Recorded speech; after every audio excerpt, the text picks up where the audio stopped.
Hello everyone. Welcome to session 22 of Theory of Computation or Formal Languages and Automata Theory. In today's session, we are going to discuss about the second technique of simplifying the context-free grammar, that is elimination of epsilon productions. Followed by that, we will also discuss the third technique of simplifying the context-free grammar, that is elimination of unit production. So in the previous session, we discussed about the first technique of simplifying the context-free grammar, that was elimination of useless symbols and production rules. So in that first technique, we learn about two lemmas, lemma 1 and lemma 2, and how to use those lemmas for removing the useless symbols and production rules from the given CFG. In today's session, we are going to discuss about the elimination of epsilon productions. So here in this technique, we are going to learn how to remove the epsilon productions from the given context-free grammar, right? So first thing here is, what is an epsilon production? So a production is said to be epsilon production if it is in form capital A denotes epsilon. So whenever we have a production rule in which a variable is denoting the epsilon, then that production is called as epsilon production, right? So if any variable is denoting an epsilon, then that particular production is considered as epsilon production, right? So let me say, for example, I am having the rule B denotes epsilon, right? So here B denotes epsilon. This rule is considered as the epsilon production. Okay, and if capital A derives epsilon in one or more derivation steps, then capital A, that means variable A, is called as nullable, is considered as nullable, right? So if a variable derives an epsilon in one or more derivation steps, then that particular variable is considered as a nullable variable. So here we have to identify the epsilon productions and remove them, and also we have to remove the nullable variables. Okay, so this is the main objective of this technique. Okay, so here let me say I am having a production rule A denotes B. Okay, A denotes B, comma, I am having one more rule is B denotes epsilon, right? So here generally by seeing these production rules, we could say that B denotes epsilon is a epsilon production because variable B is denoting an epsilon. So B denotes epsilon is a epsilon production, right? So here if you observe, I am consider that I am deriving the string from A. So A can be replaced with B. So A derives B. Now B can be replaced with epsilon, right? So here if you see, if you look at this particular format, it is same as this one, which we have seen here. So if a variable derives epsilon in one or more derivation steps, then variable A is called as nullable variable. So here, if you consider this example, A derives B, B in turn derives epsilon. So here, variable A is considered as a nullable variable. Why? Because A is deriving the epsilon in one or more derivation steps. So here it means that variable A is considered as a nullable variable. So in this technique, we are going to eliminate the epsilon productions and nullable variables, right? So while removing the epsilon productions, we have to add some new production. That means epsilon production is replaced by adding some newer production, right? So how do we replace the epsilon productions with the newer production, right? So here to understand this, consider that we are having a grammar capital G. So capital G is a context-free grammar which is having epsilon productions. Okay. After removing the epsilon productions, the modified grammar will be called as G dash, right? So G is a CFG which consisting of epsilon productions, and G dash is a grammar which is not having any epsilon production, right? So after removal of epsilon productions, we are calling the modified grammar as G dash. G dash is equal to V dash comma T comma P dash comma S. So here generally a grammar is represented as G is equal to, that means a given context free grammar is represented as G is equal to V comma T comma P comma S, isn't it? Right. So after removing the epsilon productions, what are the tuples that will change in the G dash? So what are the tuples that are going to change? Of course, V dash. That means some of the variables which are nullable or which are having the epsilon productions are going to be removed.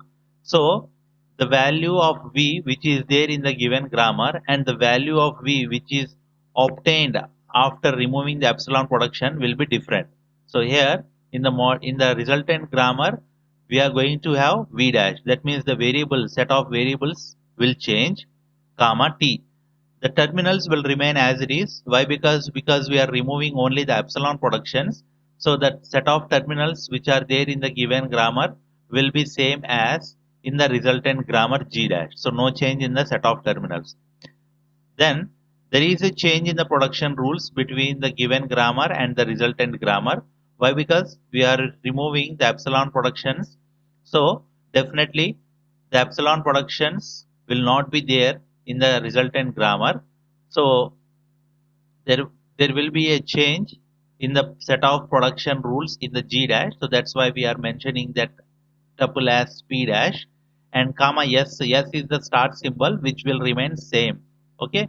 So in the given grammar as well as after removing the epsilon production, the start symbol will never change. So it will remain same. Okay.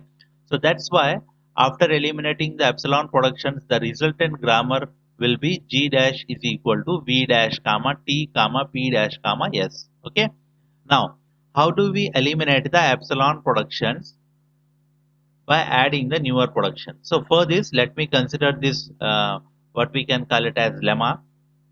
If capital A denotes capital B1, capital B2, so on up to capital Bn. So here I am having a rule like variable is denoting some sequence of variables, right? B1, B2, B3, so on, Bn. In P. In P means this is the production rule in the given grammar, in the given context free grammar. Okay. Then the production capital A denotes capital C1, capital C2, so on, capital Cn will be added to P dash. So this is the rule. Capital A denotes capital C1, C2, so on, Cn will be added to P dash. P dash means it is the production rule which belongs to the G dash. That means the resultant grammar. Okay.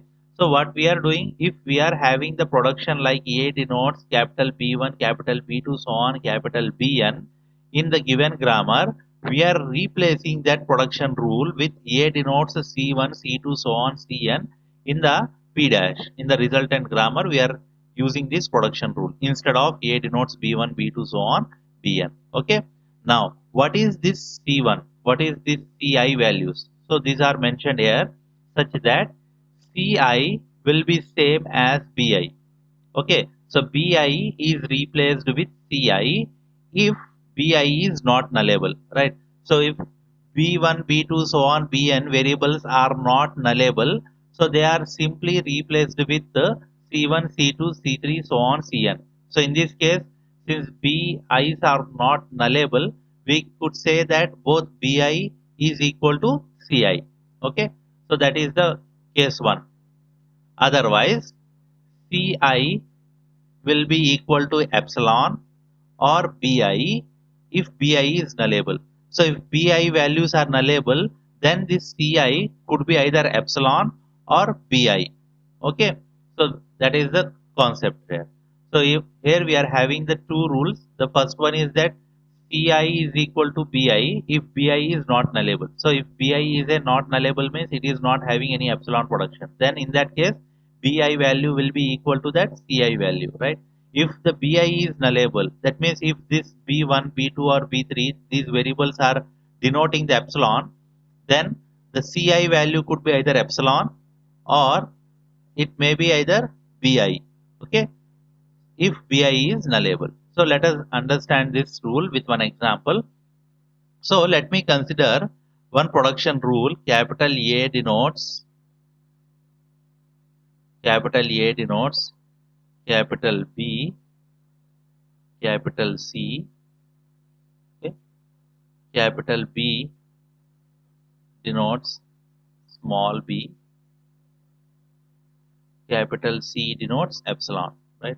So let me consider this is the grammar which I am having, right? So consider A is the start symbol, okay, right? So here, if you observe, we are having the epsilon production, that is C is denoting the epsilon. So in order to eliminate this production, what we have to do is that we have to substitute the value of C in the body of the production. That means wherever in the right hand side of the production rule we are having C, we have to substitute the epsilon to obtain the different combinations, right? I'm repeating once again. Here C denotes epsilon is an epsilon production. So to eliminate this production, we have to substitute the value of C, that is we have to substitute epsilon in place of C in the right hand side of production. Okay, so wherever we are having C in the right hand side of the production, we have to substitute epsilon to obtain different combination, right? So here let me consider where we are having C, it is in the right hand side of A production, right? So I will write the production rule like this. A denotes B. Now C denotes epsilon. So here we have to substitute the C value to obtain the combination, right? So in one combination, I will keep the C value as it is. So the production rule will become A denotes BC. In next production rule, I will substitute epsilon in place of C. So if I substitute epsilon in place of C means B followed by epsilon. So B followed by epsilon means it is B only, right? So here, if you observe, for A productions, in the given grammar A is having only one rule, right? A denotes BC. But here we are having the two alternatives. A denotes BC or B, right? Then next one, B denotes small b is not a epsilon production, so we will consider it. And we can eliminate C denotes epsilon. Why? Because this C denotes epsilon we have removed by adding the newer productions. That means we have generated the combinations in place of epsilon, right? So if you observe here, A denotes BC, A denotes BC, right? So here C is denoting the epsilon. So here we could say that C is the nullable variable, right? C is the nullable variable. So here, if the C is nullable variable, what we will do?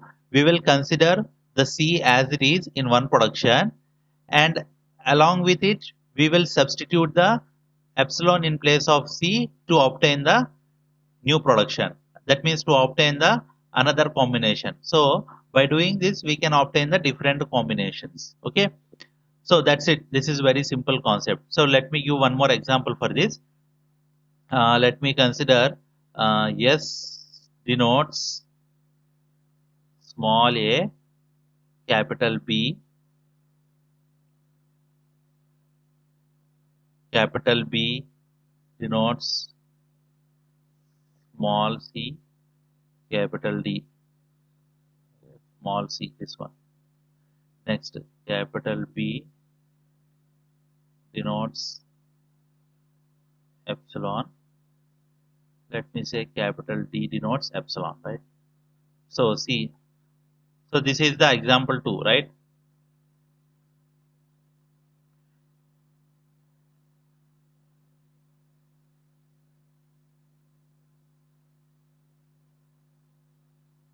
Okay.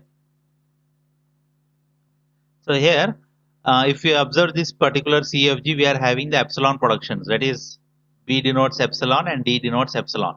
So to eliminate this B denotes epsilon, what we have to do is that we have to generate the possible combinations by substituting epsilon. Okay, wherever we are having capital B in the right side of the production, right? So where we are having B in the right side of production, here. So S denotes small a, capital B. So as I mentioned, that first thing is that you have to keep that B as it is, okay? And another combination is that you have to substitute epsilon in place of B. So what is the another production rule that you will get? A, okay? So S denotes capital A, small a, capital B, or small a, right? And next we are having one more production in which we are having b, right? So keep that b as it is. So one combination b capital B small c capital D. Okay. And next one, substitute epsilon in place of b. You will get one more combination, or small c d. Okay. Small c d. So this is the way of substituting the epsilon, that means generating the possible combinations for the production b denotes epsilon. To eliminate that b denotes epsilon, we have to generate the possible combination, right? Next we are having d denotes epsilon, right? So wherever in the right hand side of the production there is d, we have to substitute epsilon, right?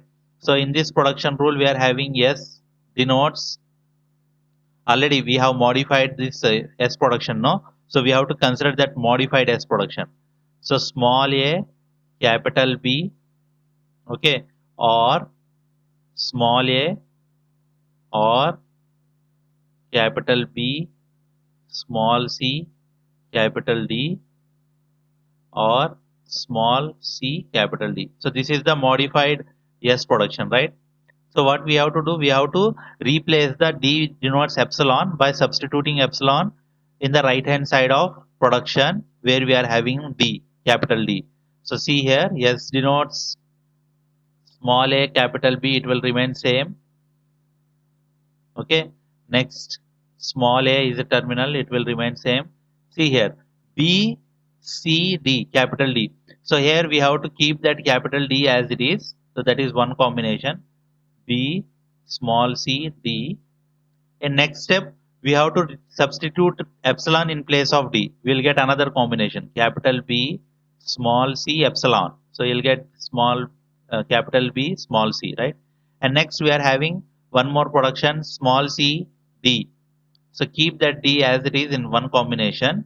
And in next combination, substitute epsilon in place of D. You will get small c. See here.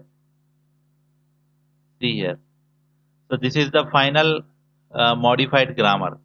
So here in the given grammar we have only the two productions for S, but after removing of B denotes epsilon and D denotes epsilon, we got 1, 2, 3, 4, 5, 6 combination for S. Okay. So I think the concept is clear. So we will discuss one example, standard example to understand this concept once again. Let me erase all these things.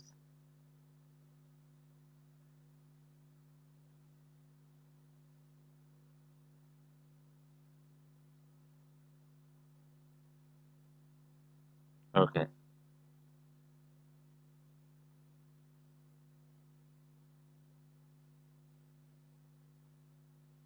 So I think the rule is clear for you. Now let us continue further. So eliminate epsilon production from the given grammar. So this is the grammar, right? So S denotes small a capital S or capital AB. Capital A denotes epsilon, capital B denotes epsilon, capital D denotes small b, right? So what you have to do is that identify the epsilon production. So we are having epsilon production, that is A denotes epsilon. So what we have to do to eliminate this A denotes epsilon, identify the production whose right hand side consisting of capital A and obtain the different combinations by substituting epsilon. Okay, so where we are having a in the right hand side, s denotes ab. So take that production, s denotes small a capital S, it will remain same. Next, capital AB. So capital AB means first combination you have to keep that a as it is. Okay, in next combination substitute epsilon in place of a, you will get epsilon b. So epsilon b is nothing but it is b only, right? That's it. Any more A's you are having in a right hand side of any production? No. So now you can eliminate A denotes epsilon, right? Now next we are having B denotes epsilon, right? B denotes epsilon. Now to eliminate this, you have to consider the production whose right hand side consisting of variable B and substitute the epsilon to generate the combination, right? So this is the modified S production. So where we are having B here. So S denotes small a, so how do we write this rule? Small a, capital S, next capital A, capital B. So keep this capital B as it is for this rule. Okay. And next substitute the epsilon in place of B, you will get capital A followed by epsilon. This is the A only. And next this B will remain as it is. Okay. So now you can remove the B denotes epsilon. Okay. Now, is there any more epsilon productions? No. So this is the modified S productions, and along with it, you can add the remaining non-epsilon productions to the grammar. That is D denotes small b. So these are the production rules that are present in the modified grammar after removing epsilon. Okay. So same thing I have mentioned here. Substitute A denotes epsilon, comma B denotes epsilon to obtain different combinations. That is S denotes AS or capital A or capital B or capital AB or epsilon. Okay. So of course this epsilon we are going to eliminate it. So it is not going to uh, make any difference, right? So in place of A you can substitute epsilon. In place of B you can substitute epsilon. It will become epsilon only. So epsilon, however, it is going to be removed. So it is not going to affect anything, right? So finally, we are going to have the production rules like S denotes a uh, small a, capital S, capital A, capital B, or AB, right? So here one more point is that why we got small a, right? So the reason here is that since uh, if you substitute, let me consider. So if you substitute epsilon in place of A and in place of B, you will get S denotes epsilon, right? So in order to remove this S denotes epsilon, you have to substitute epsilon in place of A. So where you, sorry, in place of S. So you have to substitute epsilon in place of S. So what is the combination that you will get? S denotes small as. So it will remain same. Next, you may get small a because you can substitute epsilon in place of S. And next a capital capital AB will remain same. Next capital A will remain same and capital B will remain same. Okay. So that's why we got S denotes small a or small as or capital A or capital B or capital AB, and D denotes small b will remain same, right? So this is one more point. Okay. So here in one more combination is that you can substitute epsilon in place of A as well as B. So definitely you are going to get S denotes epsilon. So to remove this S denotes epsilon, what you have to do is that substitute this epsilon in place of S wherever we are having in RHS of the production. So A, small a denotes small a followed by capital S. So here it is going to generate two possible combinations. One is small a and another one is small a capital S. So these are the two combinations that we are going to generate for S after removing S denotes epsilon. Okay. So I think this problem is clear. So let us do one more problem here. So capital S denotes capital A, small a, capital A denotes S, B, or B, capital C, or epsilon, and C denotes capital C, or small a, small b, right? So this is the given context free grammar, right? So here, what is the epsilon production that we are having? A denotes epsilon, right? So A denotes epsilon is an epsilon production, right? So to eliminate it, what we have to do is that we have to substitute the epsilon in place of A in the RHS of the production. So where we are having A in the RHS, this is S denotes capital A, small a, capital A, right? So here, this is the one combination. Next combination is that substitute epsilon in place of first A. So you will get small a, capital A combination, right? Next, substitute epsilon in place of second A. That means last most capital A. Okay. So rightmost capital A, substitute in place of that epsilon. You will get capital A, small a, and epsilon. So which is same as capital A, small a. And you can substitute epsilon in both the places. You will get small a. So these are the various combinations, right? So after generating this combination, you can remove A denotes epsilon. That's it. Okay. Now add remaining productions in the modified grammar. That is capital A denotes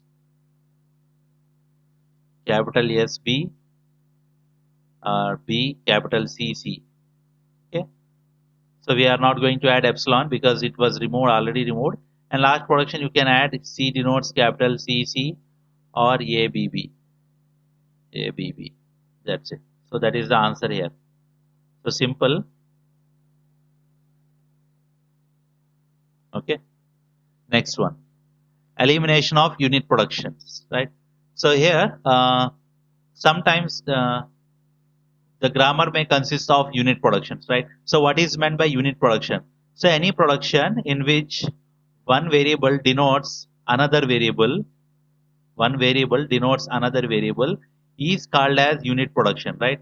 So if in both the side of the production, that means LHS as well as RHS, we are having only one variable, right? So in LHS, we are going to have one variable, of course, and in the RHS, we are going to have only one variable.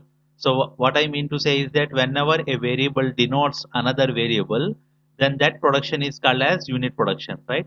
So these type of productions needs to be eliminated from the given context free grammar, right? So why? Because the presence of these productions will makes the grammar complex. That means grammar will take more time to process. Okay, so that is the reason such type of production must be eliminated, right? So how? Let me give one example. So let me consider I am having the rule like S denotes capital A denotes capital B, and capital B denotes small a, right? So to obtain a string small a, I have to apply the derivation. How? Start from start symbol, S derives. So I have to replace S with capital A. Then A must be replaced with B, and finally the B must be replaced with A. So see here, applying three derivation steps, you can able to generate small a. Why? Because this happened because of the unit production, right? So if you remove this unit production, this same string small a can be generated within less number of derivation steps. So let me consider. So here you could see S is denoting A, okay, A is denoting B, and B is denoting small a. So by seeing these unit productions, we could directly write that S denotes small a. S denotes small a. Why? Because first means you have to replace S to A and then A to B, and finally the B will gives, that means the B will be replaced with small a, right? So so here we are having the unit production like S denotes capital A denotes capital B, and capital B denotes small a, right? So we are going to remove these unit productions, right? So how we are removing the unit production means we are simply replacing S denotes capital A with S denotes small a, right? So if we apply the derivation for deriving the string small a, it can be derived directly in one step. See, the presence of unit productions require the more processing time for deriving the string. Just I mentioned here, I proved it with one example here.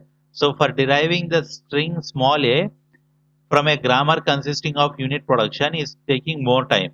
That means it is taking more steps, derivation steps. But if the grammar is free from unit production, then the same string can be derived within less number of steps. Okay. So whenever we have the production of this form, capital A denotes capital B, that means one variable is denoting the another variable, then that must be eliminated, right? So let me write capital B denotes small a. So let me consider I am having this rule. Capital A denotes capital B is denoting small a, right? So instead of writing capital A denotes capital B, we can directly remove this unit production and we can directly add a production like A denotes small a, right? A denotes small a. So it could be like a transitive property, right? So if A is equal to B, B is equal to C means it is A equal to C only, right? So what it means? First go from A to B and from B to small a, right? So instead of going to B, we can directly go from A to small a. So that is the reason we have replaced the unit production with this non-unit production. Capital A denotes small a, right? So it is same like simply applying the transitive property like property here. Okay. So now we will discuss the algorithm for it.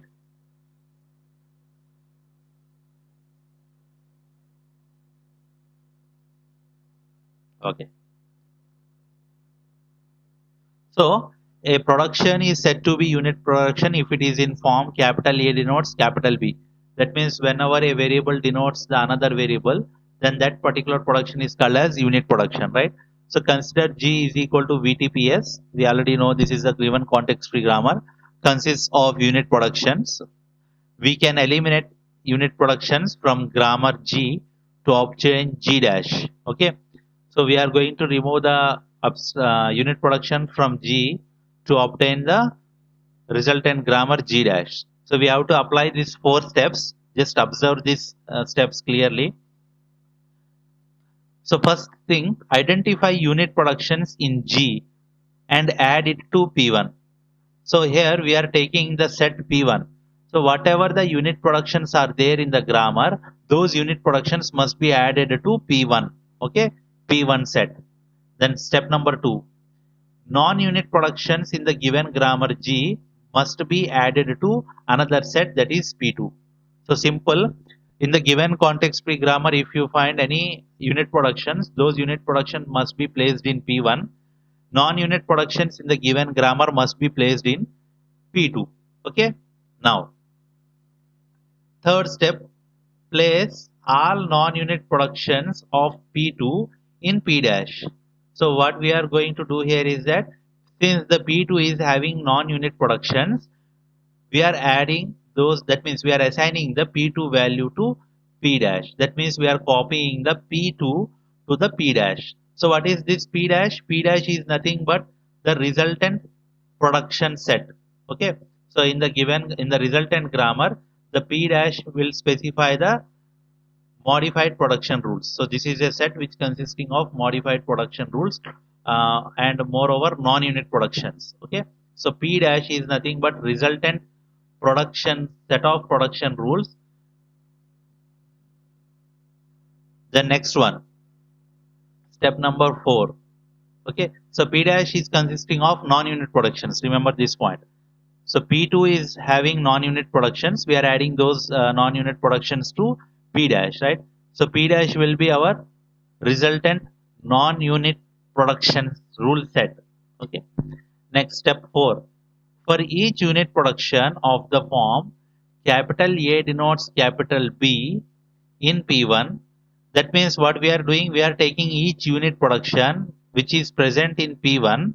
Okay. So let me consider the unit production is like capital A denotes capital B in P1.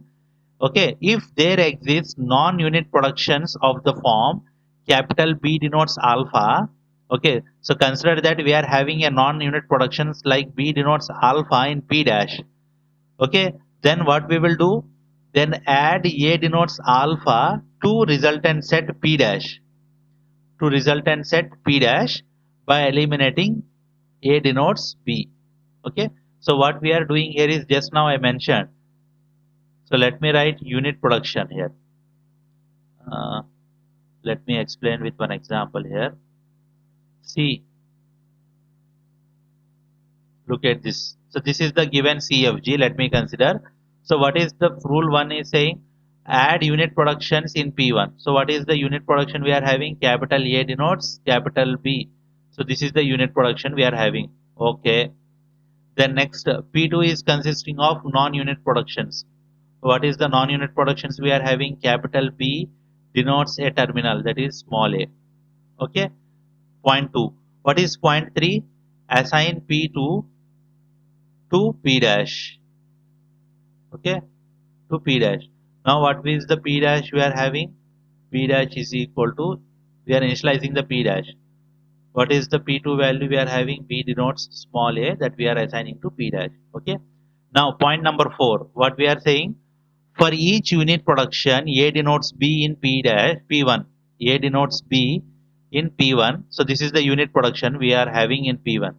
Right? If there exists a non-unit production of the form B denotes alpha, that means if there is a non-unit production for B, capital B in P dash, so we are having non-unit production for B in P dash, then what we can do? we can add the production A denotes alpha.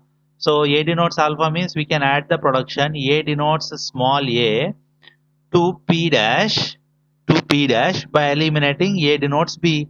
So we eliminate A denotes B from P1 and we add, instead of that, we add A denotes small a in P dash. Okay. So here you could assume like it as B denotes alpha. Okay. So alpha could be anything. It may be either terminal or non-terminal, combination of terminals as well as non-terminals, right? So since we are having a non-unit production for B, so what we are doing, we are substituting that B value in place of B in A's production rule, right? So what we are getting, capital A denotes small a. So we are adding that modified A production in P dash. Okay. So that's it. So let us consider here. So remove unit production from the given context free grammar. So this is the context free grammar that we are having. Capital S denotes capital AB, capital A denotes small a, capital B denotes capital C or small b, capital C denotes capital D denotes capital E, and capital E denotes small a. So these are the production rules, right? So point number one is that we have to write all the unit productions in P1. So what are the unit productions? Capital B denotes capital C denotes capital D denotes capital E. So you'll get B denotes C, comma, C denotes D, comma, D denotes E. So these are the unit productions and they are added to P1. Then add the non-unit productions to P dash, sorry, P2. Add non-unit productions to P2. So what are the non-unit production? S denotes AB, comma, capital A denotes small a, comma, capital B denotes small b, comma, capital E denotes small a are the non-unit productions. Okay. Now, step number 3, assign P2 value to P dash. Okay. Now, step number 4, what we have to do, consider each unit production in P1. So, we are considering the first unit production, that is B denotes capital C, right? Now, we have to check for non-unit production for C in P dash. Okay. So in P dash, we have to search for non-unit production of C. So is there any non-unit production for C in P dash? No. At this point of time, we are not having. So skip that production rule. Consider the another one unit production. C denotes capital D. Capital C denotes capital D. So check for non-unit production for D in P dash. So yes, we are having a non-unit production for D in P dash. So what we can do, we have to add the new rule, that is capital C denotes small a to P dash and eliminate this C denotes capital D from P1. Okay, eliminate this C denotes capital D from P1 by adding C denotes small a. Okay, done. Next one we are having next D denotes capital E, capital D denotes capital E. So check whether capital E is having any non-unit productions in P dash. Yes, we are having a non-unit production for E in P dash. So add the production D denotes small a to P dash and eliminate D denotes capital E from P1. Okay, done. Next, again repeat the process for P1. So capital B denotes capital C. Capital B denotes capital C. Now search for non-unit production of C in P dash. Yes, now we are having. Since the P dash is modified, now we are having the non-unit production for C. So add the new production B denotes small a in P dash and remove B denotes capital C from P1. Okay. Now, is there any more unit productions to consider from P1? No. So this is the resultant P1 P dash, right? So these are the rules which will be there in P dash. Okay. Now, so same thing I have applied here. So what is the result? S denotes AB, capital A denotes small a, capital B denotes small b, capital E denotes small a, capital D denotes small a, capital C denotes small a, capital B denotes small a. Right? So all the unit productions must be eliminated. Right? So this is the same process which I explained theoretically here, and now I explained the same process with a practical example. Right? So this is how we can remove the unit production. So in today's session, we discussed how to remove the epsilon productions and unit productions from the given context-free grammar. So practice these problems, different problems, and if you feel any difficulty, so please try to get in touch with me. I will answer your queries in the next session. Okay. So thank you for attending this session.